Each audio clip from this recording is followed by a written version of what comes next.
chill runs down your spine as you consider this. One ordinary man, a crisp November day, and a mystery that has baffled the world for decades. What if I told you that this man simply vanished into thin air? No body, no definitive evidence, just a name that has become synonymous with mystery. A name that is echoed through the corridors of unsolved mysteries. D.B. Cooper. Prepare to be immersed in a world of intrigue, where facts intertwine with speculation, and every lead seems to vanish like smoke in the wind. Grab your seatbelts today. We're exploring one of the most baffling mysteries in aviation history, the mysterious case of D.B. Cooper. On a crisp, clear afternoon, November 24, 1971, a man who would become infamous as D.B. Cooper boarded Northwest Orient Airlines Flight 305, a Boeing 727, at Portland International Airport in Oregon. The man, dressed in a dark suit, white shirt, and black tie, purchased a one-way ticket to Seattle, Washington, under the alias Dan Cooper. He was described as being in his mid-40s, around 6 feet tall, and weighing approximately 180 pounds. Cooper appeared calm and collected as he settled into a seat in the rear of the plane, a section he chose specifically to be close to the rear stairway. This was a routine flight for the crew and passengers, a quick 30-minute hop from Portland to Seattle.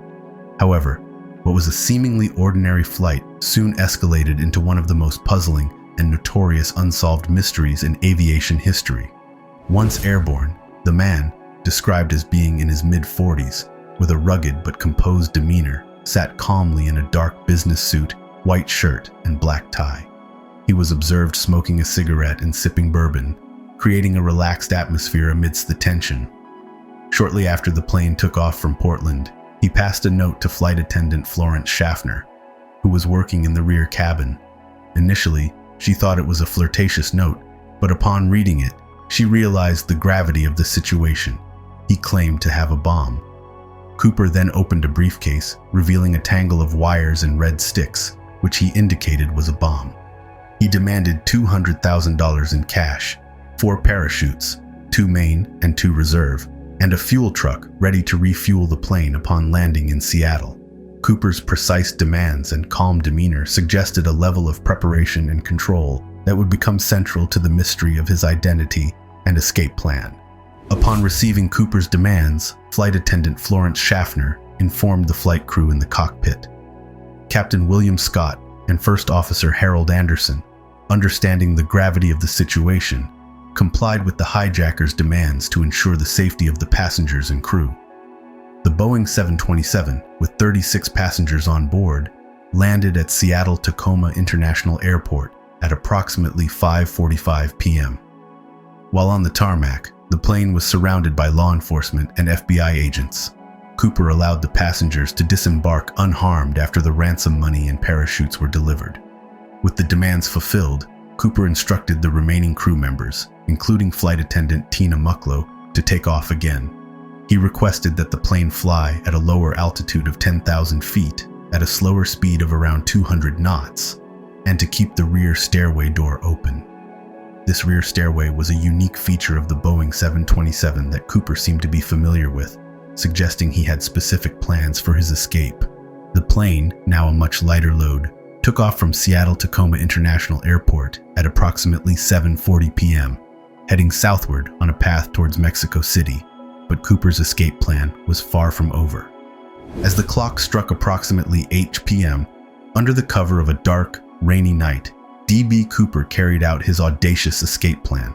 The Boeing 727, flying at a low altitude of around 10,000 feet and at a reduced speed, was now navigating through the treacherous terrain of the Pacific Northwest. Cooper, equipped with the ransom money and parachutes, opened the rear stairway door, which was a unique feature of the Boeing 727 designed to facilitate such an exit. Witnesses and crew members aboard the plane saw the rear stairway door swing open against the night sky, but due to the darkness and poor visibility, they could not see Cooper himself as he leaped into the stormy weather. The conditions were challenging, with heavy rain and strong winds complicating his escape. Cooper had meticulously planned his exit. The weather and the landscape made it difficult to pinpoint his exact location after he parachuted. What do you think happened to D.B. Cooper after he jumped out of the plane? As the plane continued on its flight path, the crew and passengers were left in suspense, knowing only that Cooper had successfully bailed out, but with no clue as to his fate or whereabouts. The plane landed safely in Reno, Nevada, where the investigation into Cooper's disappearance would soon begin in earnest. After Cooper's daring escape, the Boeing 727 landed safely in Reno, Nevada, at approximately 10:15 p.m. The crew and remaining passengers were unharmed, but the mystery of Cooper's whereabouts was just beginning. An extensive search and investigation were promptly launched. The FBI spearheaded a massive manhunt, mobilizing resources to comb through a vast area of the Pacific Northwest. This search focused on a 200-square-mile region, carefully calculated based on the plane's flight path, estimated drop zone, and the prevailing wind conditions at the time. The search area included dense forests, rugged mountains, and treacherous terrain, which complicated the efforts. Ground searches and aerial reconnaissance were conducted, involving thousands of personnel, including law enforcement, military, and volunteers. Despite these extensive efforts, the search yielded no conclusive evidence or trace of D.B. Cooper. Over the years, various items and potential leads emerged, but none definitively connected to Cooper. The investigation, initially vigorous and high profile, gradually dwindled as time passed, leaving the case shrouded in uncertainty. In 1980, nearly 9 years after the hijacking, a significant development occurred when a young boy named Brian Ingram was digging in the sand near the Columbia River, about 8 miles downstream from the original drop zone. He uncovered a package containing $5,800 of the ransom money that had been hidden in a deteriorated, water-damaged state. The cash, which was bundled in stacks of $20 bills, had clearly been exposed to the elements and showed signs of considerable decay. The FBI was able to confirm that the serial numbers on the bills matched those of the ransom money Cooper had demanded during the hijacking. This discovery was significant as it verified that some of the money had indeed been lost or discarded in the area. However, the find did not provide further clues about Cooper's fate or whereabouts. The location of the money, an area well away from the original drop zone, suggested that Cooper might not have reached this region, or it could have been lost or discarded during his escape. The recovery of the money remained one of the few tangible links to Cooper, but it did little to resolve the mystery of his ultimate fate. The FBI undertook a rigorous investigation into the D.B. Cooper case, pursuing numerous leads and suspects over the years. The investigation involved analyzing hundreds of potential clues, conducting interviews, and exploring various theories. Federal agents and local law enforcement worked tirelessly, sifting through evidence and following up on tips from the public, some of which led to intriguing but inconclusive discoveries. Over the years, several suspects were considered, and numerous theories were explored. Among these were claims that Cooper might have been a former military parachutist or an experienced criminal. Despite the intensive efforts, no conclusive evidence was ever found to definitively identify Cooper or confirm his fate.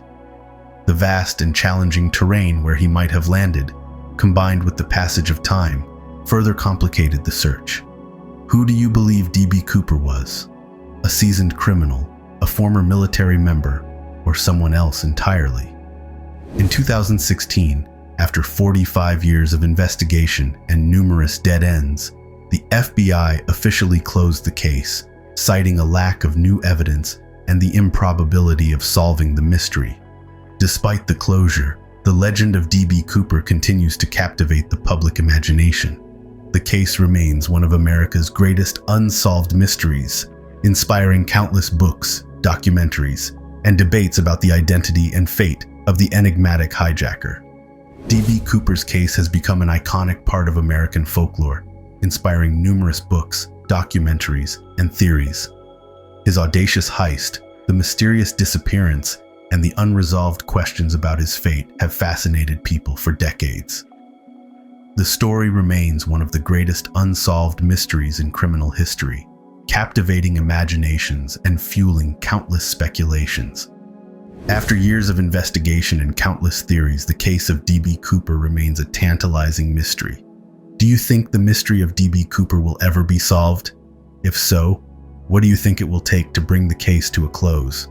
Until next time, Take care and keep exploring the wonders of the world. You never know what timeless secrets you'll uncover. If you enjoyed this exploration of the mysterious case of DB Cooper, let me know with a thumbs up. Share your thoughts in the comments. And if you're curious to dive deeper into mysteries, subscribe for more.